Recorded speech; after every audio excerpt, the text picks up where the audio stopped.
Sejam todos bem-vindos a mais um Momento Frisson. Hoje o meu entrevistado é Alexandre Costa, professor sobre meio ambiente. Ele tem um currículo que vocês vão se apaixonar. Vem comigo.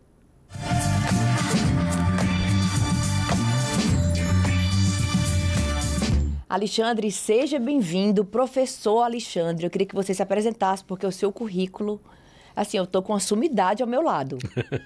Muito obrigada pela sua participação. Eu que agradeço o convite, Gaida. É um prazer estar aqui. Então, eu sou o professor Alexandre, sou físico de formação, tenho mestrado em física, doutorado em ciências atmosféricas, uma trajetória aí, né, bastante intensa em termos de pesquisa, de ensino. Colaborei com o Painel Brasileiro de Mudanças Climáticas, participei da equipe de transição do governo eleito, né? Então, do presidente eleito Luiz Inácio Lula da Silva. Trabalho com divulgação científica, tenho um canal, né, no YouTube para a divulgação da ciência do clima. Vamos falar esse canal. Sim. Vamos falar o canal? Ok, é @OQVF. É a sigla para O que você faria se soubesse o que eu sei, que é um título bem provocativo, né? Que legal. E, bom, tenho contribuído com o avanço, né, e aplicação da ciência do clima no Ceará já de muito tempo. Estive na FUNSEMI como gerente de meteorologia, estou contribuindo com o plano de adaptação de recursos hídricos, com atualização do plano de combate à desertificação, enfim, muita coisa. Um histórico aí, um currículo que realmente faz a diferença. Professor, nós estávamos falando agora sobre o Ceará, da sua experiência, da sua expertise aqui. Quais são os desafios ambientais principais que nós estamos enfrentando no Ceará? E depois eu vou perguntar no Brasil, porque eu acho que é geral em todo mundo, né? Mas especificamente no nosso Ceará. Pois é, eu diria que é difícil, inclusive, a gente desconectar as escalas, né? Porque quando se trata de poluição, quando se trata de mudança do clima, o nosso planeta ignora as fronteiras, né? Mas o Ceará, em particular, ele tem uma série de vulnerabilidades. No que diz respeito aos impactos da mudança climática global, por exemplo, a gente conhece muito bem o nosso histórico de ocorrência de secas intensas, de secas severas. E é sabido que o aquecimento global ele tende a produzir taxas maiores de evaporação, de evapotranspiração, e isso acelera a perda de água na superfície. Portanto, o risco, né, associado a desabastecimento de água, a quebra de safra agrícola, ele aumenta num contexto de mudança do clima global. A nossa zona costeira, né, da qual a gente tanto se orgulha, né? Quem é cearense ama, né? É lindo o nosso esse Ceará. Litoral belíssimo, né? Eu acho que não tem paralelo. Ele também sofre graves ameaças. Andei acompanhando recentemente, isso chegou à mídia, inclusive, o avanço da erosão costeira. Sim. Né? Ele segue cada vez mais acelerado, produzindo impactos em comunidades. Ele tem relação com a grande escala, com a elevação do nível do mar. O oceano está literalmente dilatando porque está aquecendo e a gente tem tido uma perda substancial também de massa dos mantos de gelo da Groenlândia e Antártica, que contribui com essa elevação, né? Mas também efeitos locais, associados muitas vezes a intervenções que a gente faz, que nem sempre você consegue avaliar totalmente o conjunto dos impactos, né? Isso inclui, inclusive, o Porto do Pecém e até intervenções menores, né? Como as intervenções feitas de engorda de praia, Fortaleza, etc. Mas não é só isso. As comunidades do litoral, elas dependem muitas vezes de água subterrânea para, né, o abastecimento. A elevação do nível do mar, ela impõe uma pressão da água salgada que pode entrar por baixo e ocupar o lençol freático, né, o que a gente chama de aquífero dunar, né, a água que em geral é água limpa, de boa qualidade, Sim. que é filtrada pelas dunas e está ali, e é água doce, mas ela pode ser eventualmente substituída pela água salgada justamente por conta desse avanço do mar. A água salgada, por ser mais densa, ela entra por baixo, né? E aí pode comprometer esse aquífero. A gente tem também os graves problemas associados às ondas de calor marinho. Um oceano mais quente é um oceano que pode sofrer com o colapso de ambientes ricos como os recifes de coral. Os recifes de coral são uma coisa maravilhosa, eles têm... Eles se baseiam numa simbiose, né, numa relação íntima entre o coral, que, veja só, é um animal. Sim. Apesar de, né, ser algo ali Lindo. estático e tal. Mas o que deixa realmente o coral bonito, e eu concordo totalmente com você, não é exatamente ele sozinho. A coloração rica, né, variada que os corais têm, se deve a um conjunto de algas. O nome científico delas são as zooxantelas. Essas algas, elas promovem, né, elas dão essa coloração rica aos corais. Mas veja, são elas que fazem fotossíntese e produzem o alimento para si mesmas e para o coral. E, portanto, ao fazerem fotossíntese, liberam oxigênio. Então, elas oxigenam aquela região do oceano. A abundância de oxigênio e de alimento é tão maravilhosa que termina sendo um ambiente rico, propício para todas as espécies marinhas irem para lá se alimentarem, se reproduzir. Eu, às vezes, em palestras, eu gosto de brincar, dizendo que o ambiente de coral é como uma mistura de restaurante, maternidade e motel. É divertido para todas as formas de vida do oceano, porque justamente a riqueza, né, associada à simbiose... É completo, né? Exatamente. E o aquecimento das águas faz o quê? Rompe essa simbiose. As algas deixam o coral. E aí o coral fica, como a gente diz, branqueado. Ele perde a cor, mas, sobretudo, ele é um coral passando fome. E aí é o início do risco de mortandade de corais em escala generalizada. Além disso, a gente tem, obviamente, desafios associados à poluição, né? À eutrofização de corpos d'água, à acidificação dos oceanos, que também é um processo em escala global, tem a ver com o excesso de CO2 na atmosfera. Esse gás se dissolve no oceano atingindo. E produz ácido carbônico. Enfim, a gente tinha que perceber, né? Nós temos a poluição por plástico, que é terrível. A gente tinha que entender... A tendência do mundo é melhorar com esses resíduos, né? Olha, infelizmente, eu não partilho de uma visão muito otimista. E por quê? Porque, embora haja um esforço, por parte, muitas vezes, do poder público, né, de melhorar a coleta, de melhorar a destinação, nós temos um outro problema na ponta, que é a produção. Sim. A maneira mais eficiente para você encerrar um problema é você pegar na ponta da produção. E, infelizmente, as tentativas de limitar a produção de plástico, que é uma indústria, né, com um lobby poderosíssimo, é prima irmã da indústria petroquímica, né, tem barrado até agora. Nós temos, inclusive, veja só, e foi recentemente agora o dia, né, de comemoração à proteção da camada de ozônio.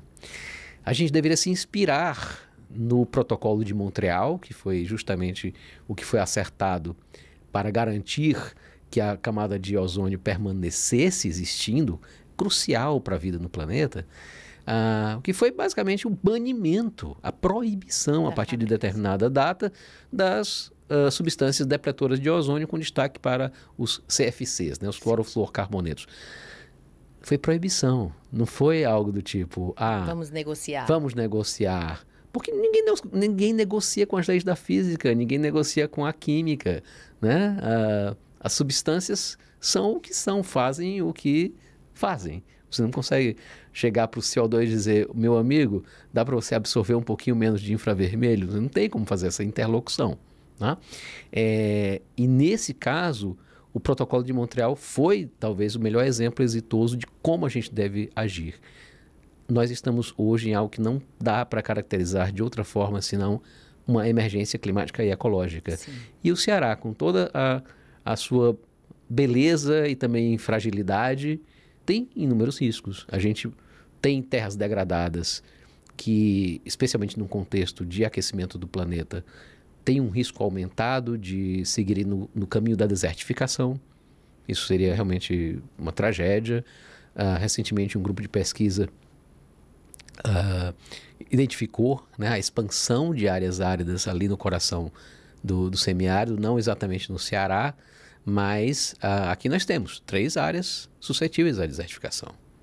E, obviamente, se nós não pensarmos a questão ambiental, primeiro, como uma questão urgente, Segundo, como uma questão existencial de que nós dependemos Sim. do ambiente. E como uma questão prioritária, né, para muito além de diferenças ideológicas, religiosas, ou seja, lá o que for. Se a gente não pensar dessa forma, a gente realmente pode perder o bonde da história e ver esse planeta tão maravilhoso seguir num caminho irreversível de perda. É a sobrevivência mesmo da Sim. gente. Deixa eu fazer eu tenho uma curiosidade. O nosso mar ele é muito quente. O mar do Rio de Janeiro já é bem gelado. Uhum. Qual é onde é que está a diferença? A diferença aí é a seguinte, é a dinâmica oceânica.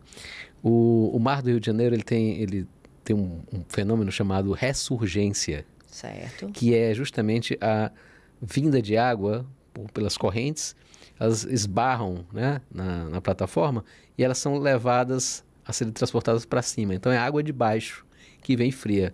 Isso acontece em vários locais do mundo. Por exemplo, Costa do Peru, né? Que inclusive é maravilhosa para pesca, porque é muito rica em nutrientes. A água que vem de baixo, ela vem mais fria, é verdade, mas ela vem carregando os nutrientes que estão ali no piso oceânico para cima. Aliás, é interessante, porque, por exemplo, a costa peruana, cujas águas são frias assim como as do Rio de Janeiro, é ali onde, em geral, começa a se manifestar o fenômeno El Niño. É justamente, né, os povos tradicionais do Peru, eles sabiam que as coisas não iam ficar bem quando eles sentiam a água começar a esquentar. Opa, vem o El Niño. El Niño muda o ciclo hidrológico, sim, reduz a produção de pesca, enfim, tem uma série de impactos para eles. E acho que essa é uma coisa, a gente precisava prestar mais atenção. Eu gostei muito do que você trouxe, né? Coloca o pé na água no rio. Não é a mesma coisa. Em vários locais, eu visito alguns lugares, sim, e a água nem entra, é muito gelada. E todo mundo fala, não, vai acostumar. E o nosso objetivo é exatamente tentar entender, para ver o que é que nós conseguimos mudar. Porque a gente sabe que precisamos do ar, precisamos o planeta está sofrendo vários efeitos colaterais que já estão acontecendo pelas obras humanas. Sim. Então, é a gente tentar a consciência de poderes públicos, poderes privados, para tentar essa conscientização para que a gente possa ter um mundo melhor. E eu costumo dizer, o Brasil não tem problemas climáticos, não tinha tantos problemas climáticos, e a gente viu recentemente Rio Grande do Sul com problemas, São Paulo constantemente com problemas. Nós temos os problemas do sim, Nordeste, que é o calor excessivo, a seca. A gente reza quando chove. Março, tem agora a chuva do caju. Já chegou o período da chuva do caju? Na verdade, a gente teve alguns eventos de chuva. Mas agora em agosto, setembro. Foi pouquinha coisa, né? Então a gente fica rezando para Deus para poder enviar com tantas riquezas que o nosso país tem. O nosso Ceará, ele é muito rico. Mas então, você estava mencionando, né, os eventos extremos em outros locais do Brasil. E o que eu lamento muitas vezes é que os alertas que a ciência do clima, né, da minha comunidade científica, esses alertas vêm já há muito tempo, há décadas, né? E muitas vezes os alertas são ignorados. Tem uma frase, né, que tem até uma camisa com isso estampado, né? Todo filme de catástrofe começa com um cientista sendo ignorado. E você, com toda a sua generosidade, né, falando do meu currículo, ao longo desses anos eu tive a sensação que eu tenho muitas vezes daquele personagem do Leonardo DiCaprio no filme Não Olha Para Cima, né? Você deve ter assistido o filme, sim. Né? Obviamente tem como um problema, né? Eu sou o Leonardo DiCaprio sem o dinheiro e sem a beleza. Ai, que nada. Aí complica bastante. Mas, enfim, a ciência do clima ela vem alertando há muito tempo. Mas você é real. É verdade. E nesse caso, os alertas sempre foram no sentido de que, primeiro, um mundo mais quente é um mundo de extremos. A atmosfera aquecida ela tem uma maior capacidade de armazenamento de vapor d'água. E por conta disso, a evaporação se acelera com as temperaturas mais altas, mas também a atmosfera armazena mais vapor, e quando esse vapor se condensa para produzir nuvens e produzir chuva, você tem mais matéria-prima, você tem... É como se fosse um balde maior que dá mais trabalho para encher, mas também quando finalmente está cheio, você vai despejar, tem muito mais água nele. E basicamente é isso. Então, os extremos secos tendem a crescer, mas também os extremos úmidos. E as projeções em geral dos modelos climáticos, em alguns casos elas não há um consenso entre os modelos, mas em geral, quando se trata, por exemplo, do sul do Brasil, a gente está pegando o Rio Grande do Sul, há muito tempo há uma sinalização de tendência de aumento desses eventos extremos. E aí, né, o poder público teria a obrigação de se preparar para isso, de antecipar. Eu sei que às vezes não é muito trivial, porque existe sempre um conjunto de demandas, né, para serem atendidas que estão ali na agenda de curto prazo, mas o fato é, aquele processo que a gente viu recentemente no Rio Grande do Sul, ele tende a se repetir com uma frequência cada vez maior. Outro processo são as secas na Amazônia, né? Que aí a gente tem uma dupla tragédia. De um lado, os impactos sobre a sociedade e a biosfera no momento do evento de seca, né? A gente percebe, obviamente, as dificuldades das comunidades para terem acesso à água ou até para o transporte, né? Dado que os rios são cruciais para o transporte daquelas comunidades. A gente vê, né, as dificuldades de animais em função desse processo, mas tem aí uma grave questão, que é uma questão de mais longo prazo. Secas muito severas na Amazônia, e antes secas que aconteciam uma a cada 50 anos, elas têm acontecido uma a cada 10 anos, uma a cada 6 anos. Tem reduzido muito essa... Isso, o tempo, é o que a gente chama de tempo de recorrência. Elas têm ficado mais frequentes e elas ocasionam mortalidade de árvores. Porque as árvores na Amazônia, elas não têm adaptação para secas severas. Quem conviveu, quem se adaptou para conviver com isso são as espécies do cerrado, e infelizmente o cerrado brasileiro, metade foi perdido num tempo recorde para dar lugar, né, no primeiro momento à pastagem, depois à monocultura. E as plantas da caatinga, óbvio, que são as grandes, no Brasil, são as grandes especialistas em... Nossa região. Exatamente. Mas não as árvores da Amazônia. Por lá, as árvores são adaptadas para crescerem buscando luz, que é o recurso pelo qual elas competem. Água não era o problema, né? E aí o risco é que a gente tenha um colapso, pelo menos de parte da floresta amazônica, e isso não apenas tem consequências graves locais. A Amazônia, ela é uma grande recicladora de umidade para o continente sul-americano. Né? As chuvas, elas são produzidas com umidade que chega do Oceano Atlântico, você tem chuva sobre a Amazônia, parte dessa chuva é interceptada pela própria copa das árvores, parte é gentilmente, né, encaminhada pelos galhos e troncos e se infiltra. É o oposto do que acontece quando você tem solo nu ou rocha, que a chuva bate e escoa carregando o que tem no caminho. Ela fica ali estocada. E ao longo do ano, as plantas da Amazônia vão repondo essa umidade para a atmosfera via transpiração. As raízes puxam essa umidade estocada. E pela própria circulação de ventos na América do Sul, né, os ventos são desviados pela Cordilheira dos Andes, e aí os ventos carregam a umidade que a Amazônia devolveu à atmosfera para essa umidade chegar onde? No sul, no Brasil Central, no sudeste do Brasil, no sul do Brasil, em locais como Uruguai, norte da Argentina, Paraguai. Essa região toda aí, se você olhar a mesma latitude em outros locais, ela é árida. São as terras áridas do sul da África, é a Austrália. Aqui não. A conjunção, o trabalho conjunto da floresta amazônica com os Andes faz com que a gente tenha uma região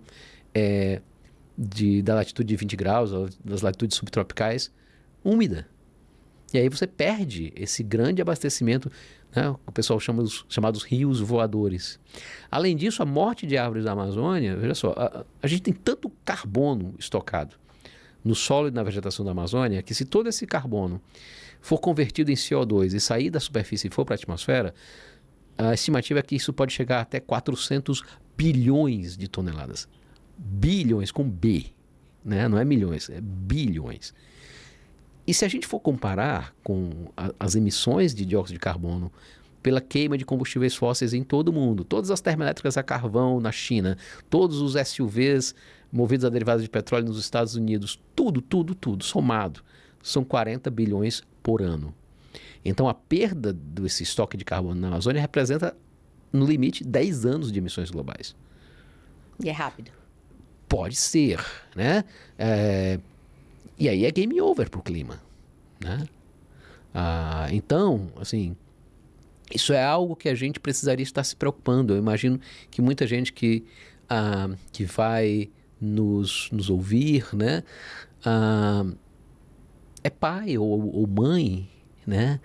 E muitas vezes não tem dimensão de como isso representa uma enorme clivagem moral para a nossa geração com respeito às gerações futuras. Para os filhos.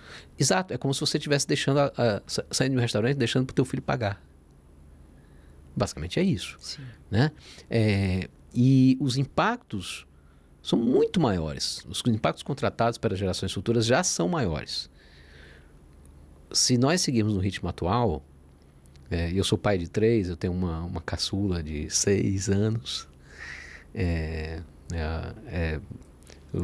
São os meus amores, né? Barbinha, Tutu e Greta. Lindos. Né? Greta fez 6 anos agora. Né? E a tendência é que ela chegue, na minha idade, enfrentando 5 vezes mais ondas de calor, 3 vezes mais enchentes, 3 vezes mais secas severas, 3 vezes mais quebras de safra. Nós vimos recentemente o calor que estava na Itália, Portugal. Tem sido constante, até porque a mídia hoje está mais fácil. Hoje a comunicação via redes sociais globalizou tudo e a gente tem acesso mais frequente. E a gente vê isso hoje. Imagina daqui a alguns anos. Perfeito. A estimativa, Caída, é que com 1,5 grau de aquecimento global, você vê que a gente já ultrapassou temporariamente esse limiar. No ano passado, as estimativas são que a temperatura global em 2024 chegaram a 1,62 graus Celsius. Na média da década, a gente já tem 1,3 graus Celsius de aquecimento em relação ao período pré-industrial. As estimativas são que se a gente ultrapassa o limiar de 1,5 grau, as ondas de calor se tornam 8 vezes mais frequentes. 8 vezes mais frequentes. E é em todo lugar, né? Assim, a gente está falando... 2015 teve uma onda de calor que assolou a Índia e o Paquistão que matou 4 mil pessoas. A gente está falando de mortes por hipertermia, por desidratação aguda. A gente né? imagina que só o frio que mata, né? Não, Que cada vez mais o calor representa uma questão muito séria. Ondas de calor em locais como, por exemplo, a floresta boreal, né? Na América do Norte, né? Norte dos Estados Unidos, Canadá, a gente viu o que é que isso provoca. Os incêndios, né, se alastram com uma rapidez muito maior. Então, esse era um aspecto, são dados, né, de realidade com os quais o conjunto das pessoas que estão à frente das instituições de poder precisavam estar se debruçando. E eu lamento muito que a gente tenha perdido tempo e em larga medida continue perdendo com o negacionismo científico. Essa é uma preocupação também. O Fórum Econômico Mundial, né, de Davos, convocou especialistas para avaliar os riscos, os grandes riscos globais hoje. E, embora na escala de 10 anos os 4 primeiros sejam relacionados à questão ambiental, incluindo eventos extremos, mas não só, na escala de 2 anos, ou seja, nessa escala de agora, do curto prazo, o que eles colocaram no topo foi a desinformação. Então, olha só. É grave. A gente precisa usar o poder da comunicação, as pessoas, para poder estar alertando. Agora, professor, como foi que despertou lá atrás essa vontade de cuidar do clima, ser cientista, de entender tanto? Veja só. Eu acho que, no fundo, eu sempre quis ser cientista. Eu aos 4 anos, eu era a miniatura de nerd que sabia todos os dinossauros descobertos até aquele momento, né? E assuntos assim. Mas uma inspiração muito forte veio depois. Eu era ainda criança, né? Acho que meus 8 anos, coisa assim, quando passava na TV aberta Cosmos, com o Carl Sagan. E o Carl Sagan, ele era uma figura extremamente inspiradora, né? Ele conseguia falar da ciência de uma maneira encantadora. Esse encantamento em relação à beleza do coral, né, que a gente estava falando aqui, ele se juntava, né, com o encantamento de entender porque é bonito. É aquele duplo prazer de você saborear uma barra de chocolate bem gostosa, mas também saber quais são as substâncias que disparam o mecanismo de prazer. Sim. Que aí você tem um outro prazer. Sim. Então isso sempre foi muito forte em mim. E por outro lado, eu tenho minha origem, né? Eu sou... meu pai era bancário, minha mãe é professora, aliás, minha querida colega de Universidade Estadual do Ceará, ainda na ativa, né? Maravilhosa ela. Mas meus avós todos, né? Meus avós e minhas avós, são todos do Sertão Central. Né? Bonito em Canindé, São José da Macauca em Madalena, essas são as raízes. E eu tinha essa questão em mente. Óbvio, eu sempre tive o entendimento que boa parte do problema não era simplesmente de seca, era também de cerca, questão das desigualdades, né, e tudo mais. Mas se eu pudesse contribuir com ciência para a gente entender melhor, prever melhor o comportamento do clima, eu poderia ajudar. Eu não tinha noção. Isso era nos anos 90, quando eu estava concluindo a graduação. E... ok, dei com a língua nos dentes, né? Falei da idade. E depois entrei no mestrado, não tinha essa noção da gravidade que o problema iria adquirir na escala global. Eu fiz o curso de física, entrei no laboratório de física de nuvens, eu gostava de programar em computador, em fazer modelos computacionais. Isso aqui é legal, eu gosto disso aqui, vou fazer isso aqui. E terminei fazendo concurso da FUNSEMI, depois indo fazer doutorado, né, lá nos Estados Unidos, no Colorado. Acho que o Trump não ia querer que eu entrasse agora, mas tudo bem. E nesse caso, aos poucos eu fui travando contato com a informação de que tinha muito problema por vir. Em especial, no meu pós-doutorado na Universidade de Yale, aí a coisa não se falava mais de outra coisa, a não ser, olha, a mudança climática está aí, ela vai se manifestar nos próximos anos. Aquilo que se esperava a partir do entendimento de como a física do sistema climático terrestre opera, isso vai se manifestar. E de fato, é como eu disse, poxa, eu nem queria tanto holofote, tanto, né? Mas já que está posto o problema, a gente vai falar dele, né? Isso, para mim, é uma questão muito séria, a questão da ética da ciência, né? Se você entende que você tem um problema, você precisa lançar o alerta, você precisa, né, cuidar, avisar a sociedade, né, tentar influenciar tomadores de decisão para que olhem para aquele problema. Isso, para mim, é um dever do cientista e da cientista, não é só ficar dentro do laboratório. Sim. E é por isso, talvez, que seja também tão doloroso a experiência de você se deparar com o negacionismo. Porque de repente você vê, tem gente que deliberadamente trabalha pela desinformação, deliberadamente ataca a ciência, né, como algo, sei lá, corrupto ou incerto, ou enfim, né? Mas de qualquer maneira foi essa a evolução, né? Quer dizer, o meu interesse por ciências da natureza, as minhas origens no Sertão Central, e eis que isso me lançou no olho do furacão, quase literalmente. Você é uma pessoa que consegue mudar o mundo. Agora, nós, leigos, que a gente não tem todo esse estudo científico, o que nós podemos fazer para ter um mundo melhor? Para ter um clima?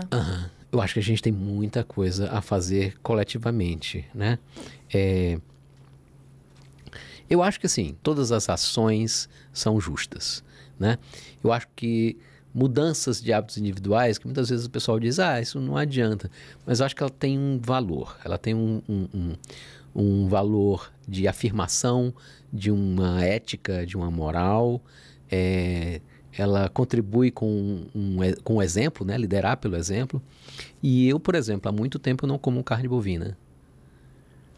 Carne bovina tem um pedaço da Amazônia com ele, tem emissões de metano associadas. Eu tirei isso do meu cardápio, reduzi muito a ingestão de alimentos de origem animal, na verdade, como um todo. Tá.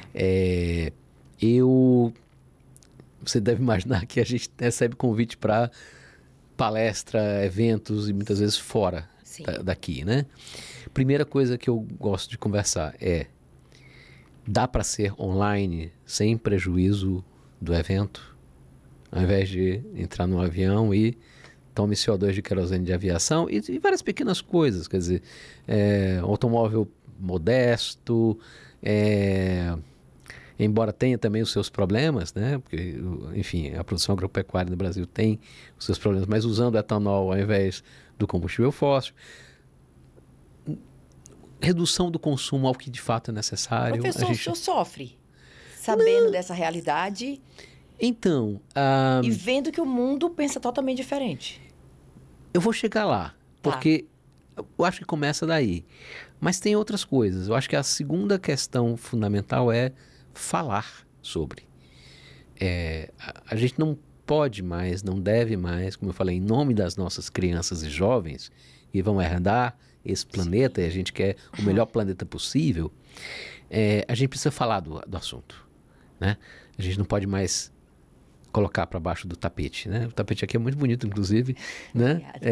Mas a gente não pode se dar o luxo de colocar o problemão, ele está ali, e nós precisamos falar dele o máximo que pudermos. Isso e essa, inclusive, é um desafio, né, que eu quero compartilhar com vocês da comunicação. Sim. Né? E tem outro aspecto, que é a questão do projeto de sociedade. Né? A gente precisa estar pensando, não é simplesmente, porque foi o político que eu vou votar, ele foi indicado por fulano, eu vou votar nele, então. Olha o projeto de sociedade que está ali.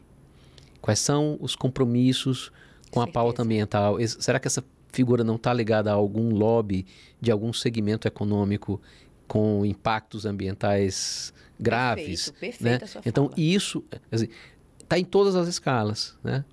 A escala da mobilização social e política, a escala da comunicação e até a escala da construção de uma nova cultura. Né? Eu, por exemplo... acho que a gente muitas vezes pensa, mas isso não chega a ser um sacrifício. Eu terminei aprendendo bastante a cozinhar. Passei quando eu vi quais são as dietas que seriam sustentáveis, com as quais a gente poderia alimentar 8 ou mais, 9 bilhões de pessoas sem devorar o planeta junto, sem destruir o planeta. A dieta da Índia, por exemplo. E a culinária indiana é maravilhosa. Né? Eu tive a oportunidade de conhecer a Índia, inclusive. Quer dizer, só tipo de lentilha, assim, tem dezenas. Então, proteína vegetal muito bem preparada, deliciosa, maravilhosa. Ok, vamos lá. Eu aprendi a cozinhar. Foi algo também que a pandemia, né, deixou de herança para você. Deixou de herança, né? Eu aprendi a cozinhar e cozinhar de acordo com a minha perspectiva de mundo, né? Assim, com o mínimo de proteína animal possível. Se a gente não se deixa levar pelo sequestro narcísico do consumo, e a gente passa a apreciar outras coisas, né? O nosso cérebro tem uns mecanismos de recompensa, e a gente ganha recompensa com outras coisas, com o partilhar, com o tempo com a família, com as pessoas que a gente ama, com a admiração para com a natureza, com a leitura de um bom livro, ao invés de, né, ficar recebendo a injeção de dopamina a partir do consome. Isso. Então, na verdade, eu diria que em vários sentidos é libertador. Acho que muito sofrimento é imposto para as pessoas. Sim. Porque elas, né, você tem um ideal de padrão de vida, um ideal de consumo, etc., que na prática ele é inatingível, né? E que, obviamente, né, as pessoas olham, mas está lá o o Elon Musk, né? Tá lá o Jeff Bezos e companhia. Não, cara, aquilo ali não é modelo de vida, aquilo ali é um modelo destrutivo. E, na verdade, seria um contra-exemplo, né? Eu acho que se a gente quer um mundo para todo mundo, a gente precisa, na verdade, viver sob um outro paradigma. E acho que essa é a lição, né? Grande lição. Professor, na sua visão, quais são as políticas públicas que nós poderíamos mexer para que melhorasse o nosso planeta? Eu não vou falar nem de local, eu vou falar nível de planeta mesmo. Não, vamos lá. A primeira coisa que a gente realmente tinha que, do ponto de vista do clima, e detalhe, não é só clima, do ponto de vista do clima, a primeira coisa que a gente tinha que fazer era pegar as emissões de gases de efeito de estufa e reduzi-las drasticamente o mais rápido possível, a fim de que os impactos contratados para o futuro fossem os menores. Né? Isso significa o quê? A gente tem duas grandes fontes emissoras. Um é o sistema energético. O grosso da energia que movimenta tudo, as indústrias, a eletricidade. O Brasil é um pouco exceção aí, mas enfim, no mundo a maioria é. O transporte, etc., é combustível fóssil. É petróleo, carvão e gás. A gente precisava ter já um prazo para que carvão, petróleo e gás virassem peças de museu. Para que as nossas crianças e jovens, quando estiverem nas posições de ocuparem, né, as salas de aula da universidade como professores ou né, à frente de grupos de comunicação, chegarem e dizer, olha, vocês acreditam? A gente era tão antiquado que no passado a gente usava essa pedra aqui como fonte de energia. A gente queimava isso aqui. Né? E isso ser inacreditável. Mas né? É possível. Isso causa surpresa. É possível e é necessário. Aí tem uma questão. Primeiro, a gente já tem a tecnologia, que são as renováveis. Mas tem um outro problema a ser enfrentado, que é a questão da demanda. O grosso da demanda energética, né, que as renováveis têm suprido, é a demanda extra, é a demanda que apareceu depois. Elas não estão entrando no sistema para substituir as fósseis. Então a gente precisa falar também de demanda. Quanto de energia é desnecessário? Nós temos uma produção enorme de descartáveis. Sim. Nós temos transporte de matéria-prima e mercadoria para cima e para baixo nesse planeta. Né? A gente tem fast fashion, a gente tem hiperconsumo, a gente tem obsolescência programada. As coisas são frágeis. Descartáveis, né? Na prática. Né? Elas são frágeis, é para quebrar. Ou elas não são modulares, elas não podem ser consertadas ou receberem um upgrade, né? Do tipo, meu celular tá bom, eu vou só trocar aqui o chip, o processador, para acelerá-lo um pouquinho ou expandir a memória. Você não tem isso. Tem que ser um novo. É um novo, né? Isso é bizarro, porque são, só para ter uma ideia, a essa altura são mais de 15 bilhões de aparelhos de celular que foram produzidos. Cada aparelho desse, cada smartphone desse, envolve a extração de mais de 50 elementos químicos, a maioria metálicos. Isso inclui lítio e cobalto da bateria, alumínio da carcaça, cobre dos condutores, ouro dos circuitos integrados, as terras raras do visor. E para você obter tudo isso, são 70 quilogramas de rocha para um celular. Imagina a quantidade que existe. Você tem 1,5 bilhão de automóveis. E aí, veja, a gente poderia e deveria apostar em materiais mais duradouros, na economia do conserto, né? A gente precisaria apostar na economia circular. Toda matéria-prima, ao invés de você ir cavar um buraco no meio da floresta para tirar um metal ali de baixo, onde é que está? Está no celular velho que esse não teria mais como aproveitar mesmo? Ok, coloque de novo. Reutiliza. Né? E aí, a gente falar de transporte público. Os automóveis, eles matam as cidades. E cada vez estão aumentando, né? E aumenta. A coisa é tão bizarra, Gaida, que a cada ano, né, nascem 75 milhões de pessoas, em média. E são produzidos 85 milhões de automóveis novos. Então, assim, tem gente que fala de superpopulação humana. Eu sei que não dá para a gente pensar uma Terra que sustente uma quantidade infinitamente grande de pessoas. Mas eu estou mais preocupado com a superpopulação de automóveis, que é uma espécie que cresce mais do que a nossa, né, do que com a de gente. Hoje nós temos uma proporção que é do tipo 5,5 pessoas para cada veículo automotivo. Se nós considerarmos um veículo automotivo com 5 lugares, significa que hoje dá para colocar praticamente toda a humanidade dentro de um carro. Verdade. Isso é insano. O nome disso isso é insano e é improdutivo. Cidades que têm uma boa rede de metrô e que muitas vezes obrigam as pessoas a deixar o carro em casa, elas são muito melhores de se viver. A gente tinha que pensar nisso daí. Para quê? Para reduzir a quantidade de energia que é demandada. Você consegue transportar um número maior de pessoas com metrô, espaço para locomoção ativa, né? Verdade. Com muito menos energia do que o primeiro mundo fazem isso, né? Estão tentando fazer esse giro, né? Principalmente na Europa. E o que acontece é que, infelizmente, você não tem essa política para isso e as pessoas vão e cada um compra o seu carro e sai no seu carro.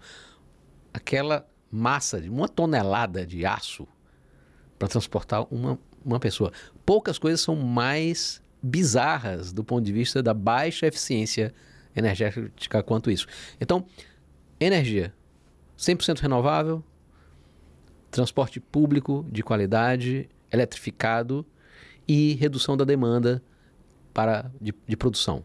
Outra coisa também, acabar com demandas de energia para matar pessoas. As máquinas militares, elas consomem muita matéria-prima e muita energia para matar pessoas, né? O que é particularmente preocupante quando a gente... Acho que pela primeira vez a gente está vendo um genocídio de um povo sendo televisionado. Então, energia é um ponto. O outro é a agropecuária. Nós precisamos falar do sistema produtor de alimentos, porque metade das terras férteis do planeta hoje é ocupada pela agropecuária humana.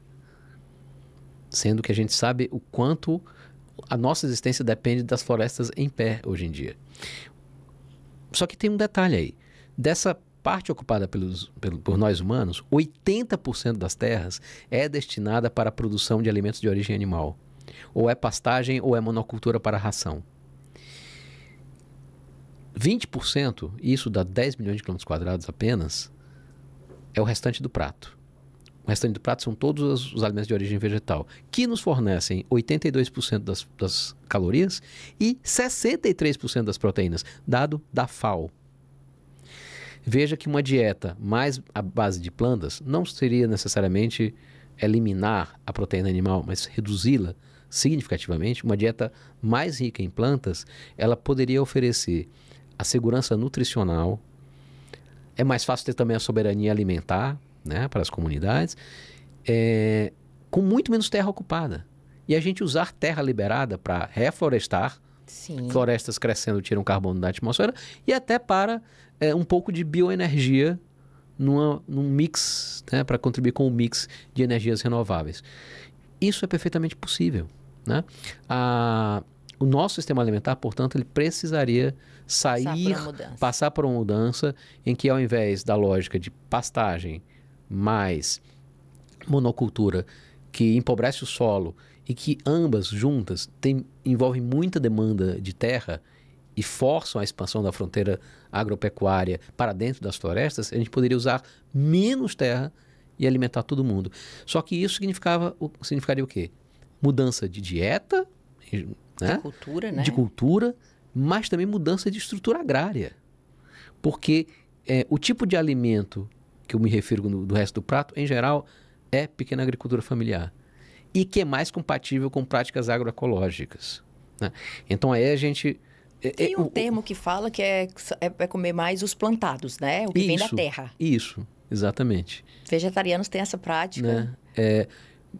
Ao invés, inclusive, dos ultraprocessados, que é essa outra coisa. Sim. Monocultura ou vai virar ração animal ou vai, em geral, virar ultraprocessado. Sim. Com todos os graves problemas à saúde. Então a gente também pensaria em um sistema alimentar mais saudável. Seria um co-benefício. Menos carros na rua, é uma cidade com, né, melhor qualidade de vida, sim, menos poluição. Então, vejo que, de novo, Porque as pessoas olham, mas isso tudo é sacrifício, mas isso ninguém vai conseguir, ninguém vai querer. Na verdade, a gente pode e deve querer, porque É um benefício. a quantidade de co-benefícios que vem com isso é muito grande. Óbvio, aí tem um grande problema, lobbies poderosos, né? Que perderiam, de setores econômicos que perderiam nesse rearranjo do sistema alimentar e energético, obviamente bloqueiam essas ações. A gente poderia pensar e deveria pensar no aspecto da poluição. Esse é outro ponto. E tudo o que o senhor está falando são benefícios para a gente mesmo, para os nossos filhos, para o mundo. Sim. Não é algo que a gente está falando que vai beneficiar apenas um grupo de pessoas. Pelo contrário, é para as amplas maiorias sociais. E eu diria, vai para além de nós humanos. Beneficiar a biosfera. Verdade. Porque a gente precisava ter essa consciência de pertencimento. Nós pertencemos a uma biosfera, que é literalmente uma família. Porque nós temos, tá escrito no nosso DNA, a gente compartilha uma origem comum. Muito provavelmente uma arqueia, algo do tipo 3,5 bilhões de anos, deu origem a mega matriarca da família, que deu origem a todas as formas de vida que hoje compartilham esse planeta conosco. Então, bom, dito isso, a gente precisaria olhar para poluentes, né? Nós temos várias medidas, várias evidências levantadas do quanto compostos químicos que são usados pela indústria, seja retardante de chama, impermeabilizantes, etc., ou na agropecuária, agrotóxicos, hormônios, antibióticos, estão alterando, o comportamento de seres vivos em corpos d'água, estão produzindo superbactérias no próprio ambiente, estão contaminando toda a cadeia alimentar, A gente inclui ainda também metais pesados. O plástico é um outro grave problema. E hoje em dia, veja só, está muito claro que isso tudo retorna para a gente.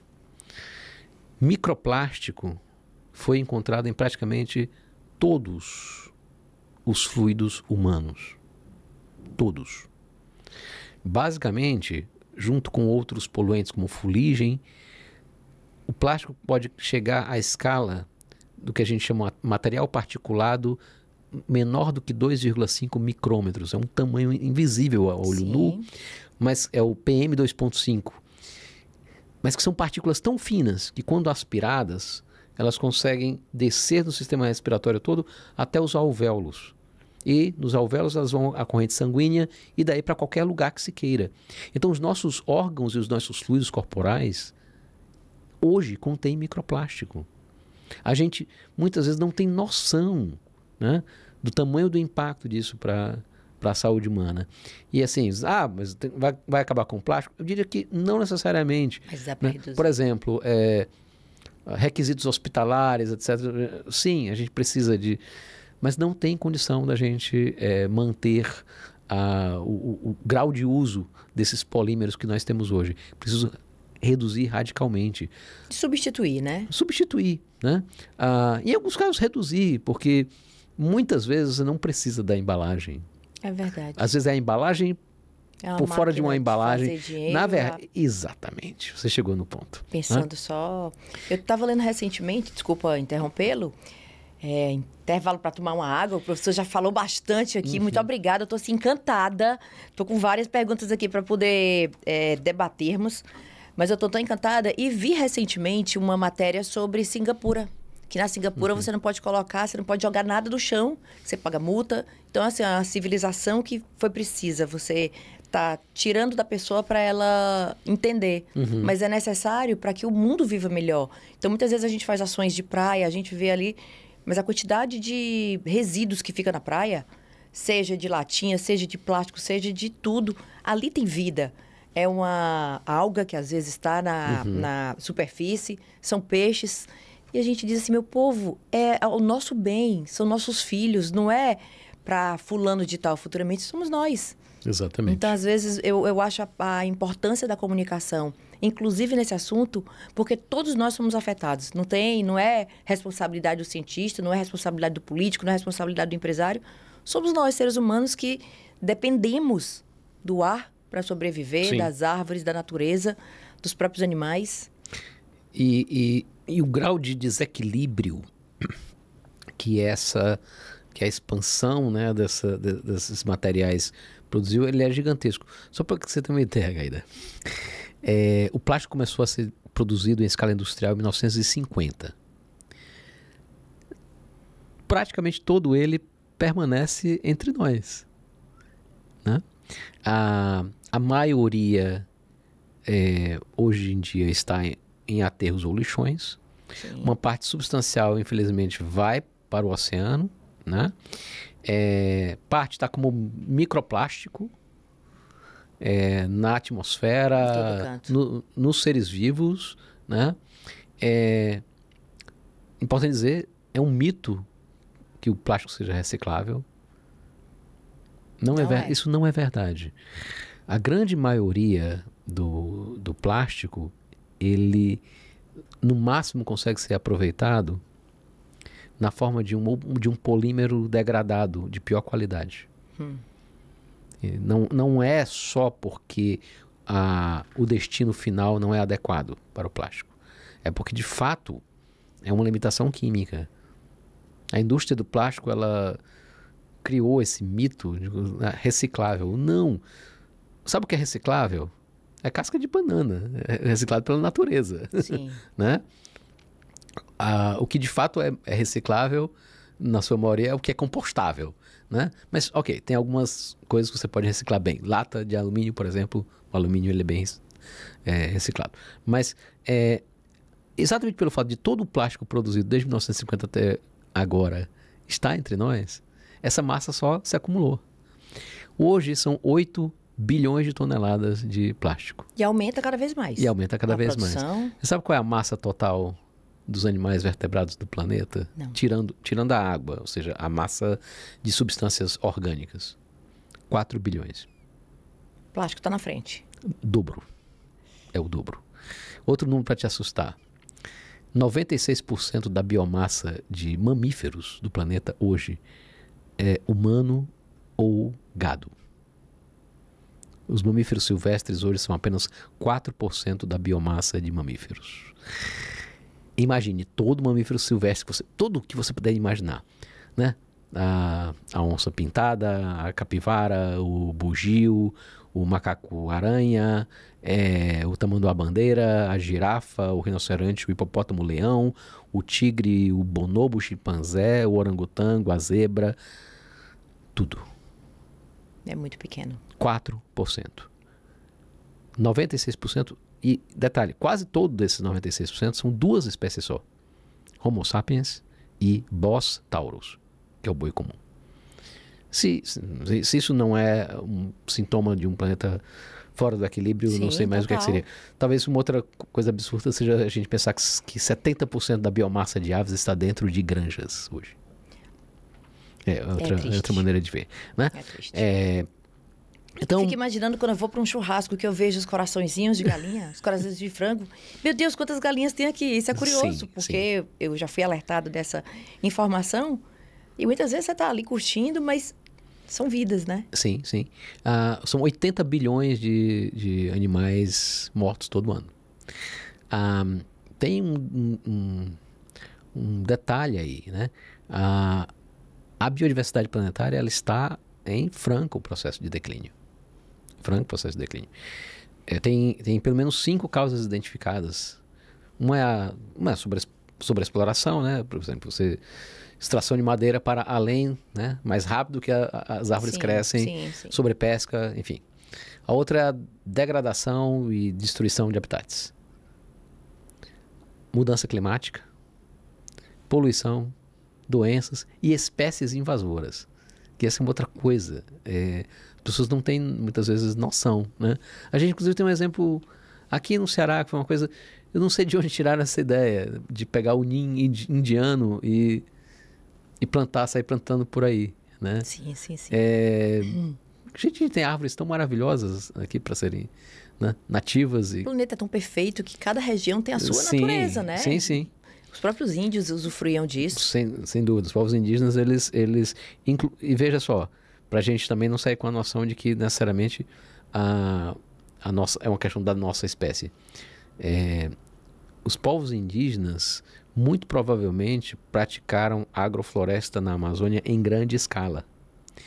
A distribuição de árvores como açaizeiro, castanheira e outras tantas que compõem a dieta incrível, né, das comunidades indígenas pré-colombianas, a disposição dessas árvores indica que, na verdade, elas eram plantadas ao longo dos caminhos, das rotas que esses povos percorriam.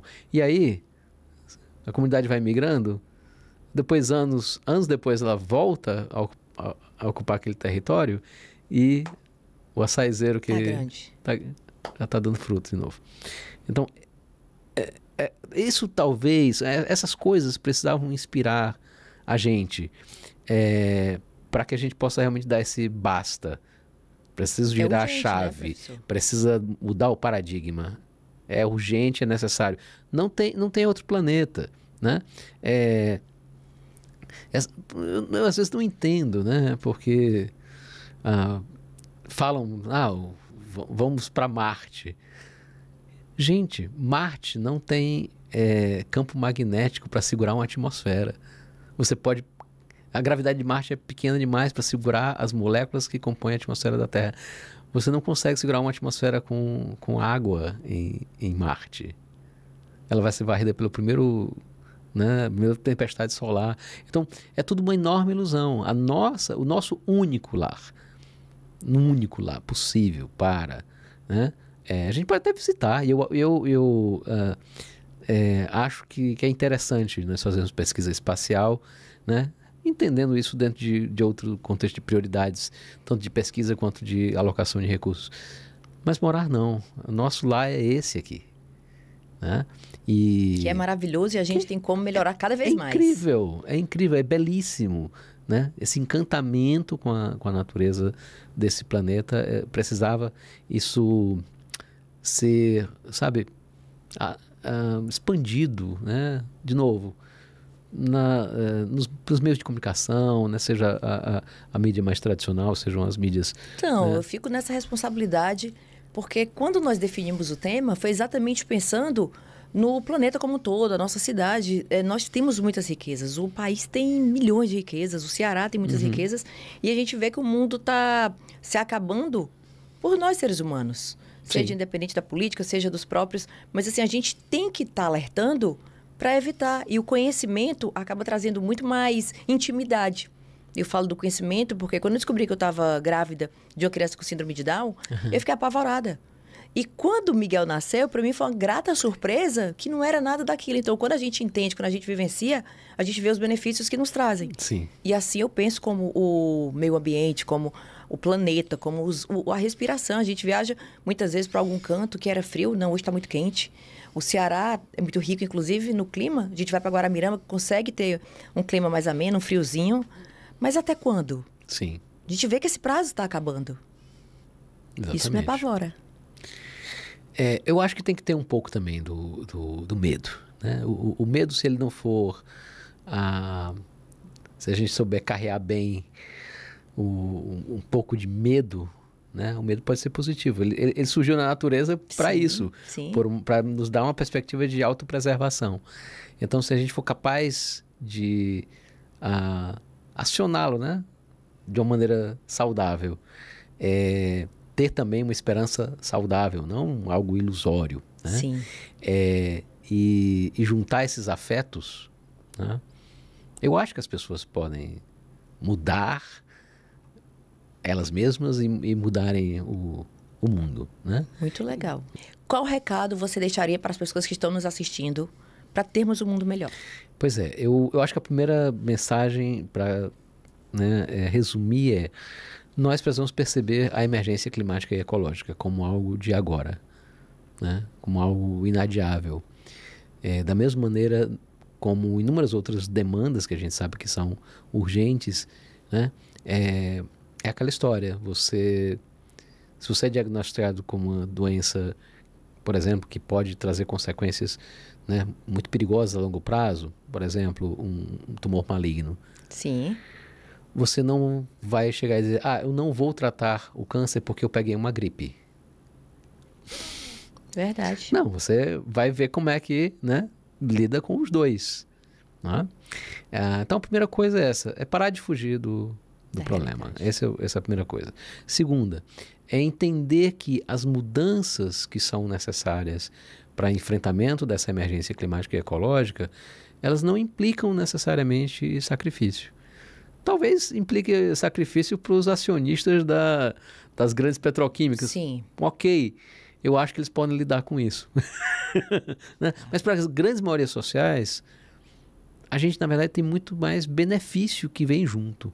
Melhor alimentação, melhores cidades, melhor transporte público, menos produção desnecessária, né? Ou seja, produção de bens e serviços num nível mais racional. Prejudicando. Né? E até menor jornada de trabalho, por exemplo. Né?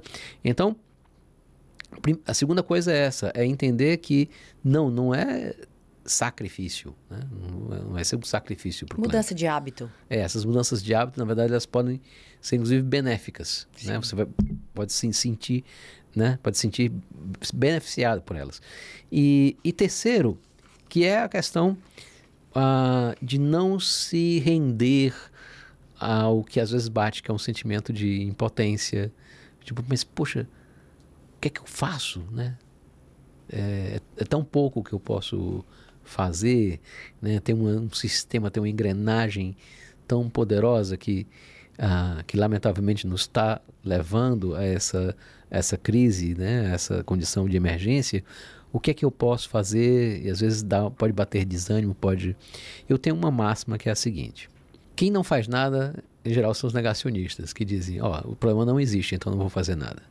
Então, a última coisa que eu faria é não ir para um papo de não dá para fazer nada, e aí não fazer nada. Sim. Eu estaria na companhia, do ponto de vista prático, dos negacionistas. Essa companhia eu não quero.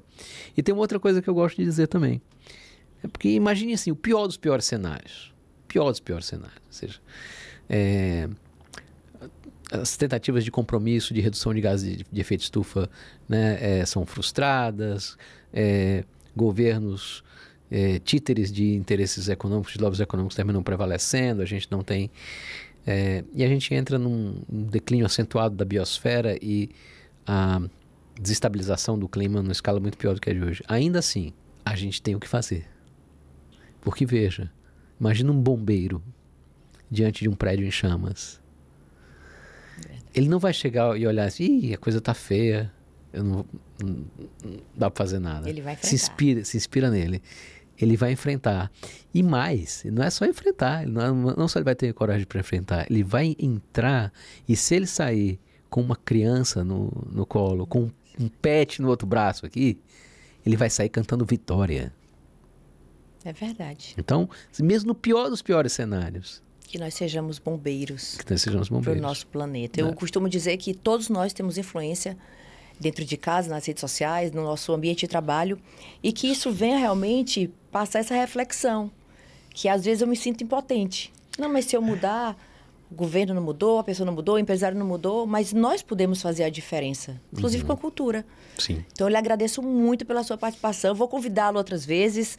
Nós, como meio de comunicação, iremos realmente compartilhar o seu contato para que a gente possa reverberar esse assunto para que muitas pessoas entendam e possam nos ajudar. Eu acho que quando a gente fala em massa, fala para muitas pessoas, mais pessoas são atingidas. Então, sim, a gente conseguindo influenciar mais pessoas, nós teremos um benefício para todos, nossos filhos, para os nossos netos. Eu acredito que o mundo será melhor. É isso. Por eles, pelas crianças e jovens, vale a pena. Muito obrigada, professor. Muito obrigada. E para você que está acompanhando, o professor Alexandre Costa, eu vou colocar aqui o Instagram dele para vocês acompanharem, o canal no YouTube. E participem, continue curtindo, comentando e compartilhando as nossas entrevistas. Você é o nosso principal convidado para estar aqui. Agradeço mais uma vez, professor, encantada. E vou tentar fazer a diferença ainda mais. Era algo que já nos preocupava. e agora entendendo mais profundamente. Tenho certeza que o senhor colaborou muito para a nossa entrevista. Muito obrigado. Estou às ordens. Seja bem-vindo sempre. E para você que nos acompanha, muito obrigada e até o próximo vídeo.